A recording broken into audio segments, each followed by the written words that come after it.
I'm going to go over doing the basic muscle texture technique that I showed in the last class. So the first thing I'm going to do is I'm just going to sketch out the basic shapes in a 2H pencil. So just light, easy to erase lines. And I'll take my white chalk pencil. I'll sort of show where the tendinous attachments are. Next, I'm going to get up my watercolor. So you don't need a water dish as big as this bucket, but the more water you have, the less often you have to change dirty water, so it's kind of useful. The next thing I'm going to do is I'm going to mix up some color. So I'll just activate the watercolor with a little water. I'll mostly use some brown, a little bit of red. I'll mix it pretty thin. I'm just using like a yogurt container lid here. So again, have a paper towel handy. So if you have a beaten up old brush, this is a good technique to use because this one you actually kind of want it wispy a lot of the time, so you can kind of spread out the bristles a little bit and just kind of get your materials working. Again, it's pretty watery paint, so think of it more like staining the paper rather than having the paint float on top.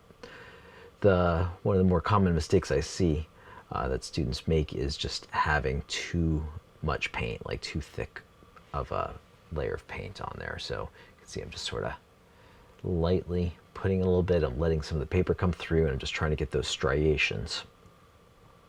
You can also use a smaller brush too, right? So when the brush is wetter, when it's not really doing its dry brush thing, I can focus on the contours and dark lines, and then as it dries out, I can make it, do that dry brush thing where it's a little bit wispier. So doing the contours of the muscle, dry brushing it, just kind of scrubbing the surface with a pretty dry brush and thin paint just to get some texture and some wispy lines. So when I'm doing anatomical illustrations, often it's more important to show the direction of the muscle so that people understand the action of it rather than getting every little quiver and wave of the grain of muscle, right? So I'll put a little bit in there, but mostly it's just about communicating the direction of the force of the muscle. So that's about it. You can see that I left paper showing. There's no paint sitting on top. Got some lines in there that I can pick up on with my colored pencils, so I'm going to pick a few pencils. Got my black and my white, and a yellow and maybe a dark red. So I'm going to start off with my brown pencil, and I'll establish the contours of the muscle. So it's going to be the most important part. And then I'll go in and I'll just start putting in some kind of tapering lines to show the grain of the muscle. This video is about double speed, up to 3 times speed depending on the section we're in. So it's useful to think of a direction of light and just to keep that consistent. So as you can see, I keep putting the white on the same side of those darker lines to try to keep up that consistency. So it feels like the light's coming from the left-hand side. I can still use my chalk pencil, but it's not really going to take to where there's colored pencil already, and it tends to rub off. But sometimes it's nice to get a light or sort of a lighter sort of area. So again, I'm just going to go do the contours with my brown pencil. And then I'll go on the inside and just do some kind of tapering organic lines with, varying line weight that shows the direction of the muscle. I'm shading the side there to give it a little bit of depth to it. And then again, I'm going in with the white pencil, consistently keeping it to the right of those darker lines to make it consistent.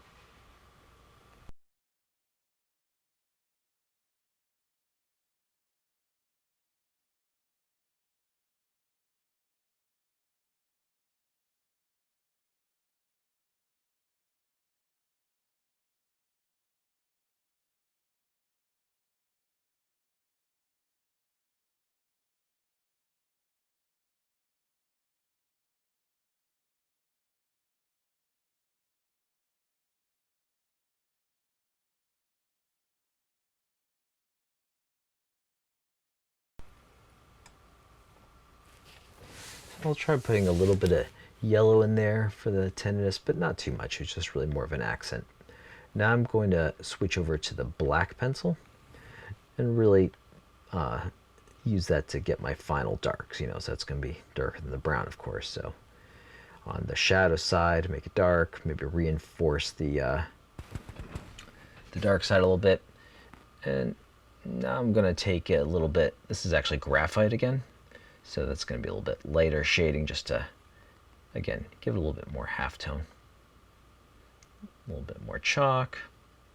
So just playing around, just, you know, the graphite and the chalk generally don't go over the colored pencil very well, but, you know, sometimes you can kind of go back and forth, but that's basically all there is to it. Notice I left some paper coming through and just having that sort of the muscle striations, but they're sort of come and go rather than you know, these big robotic consistent lines. That's mostly saved for the edge contours of the muscle. So hope that helps. I'll do a part 2 now where I try to do an actual anatomical specimen.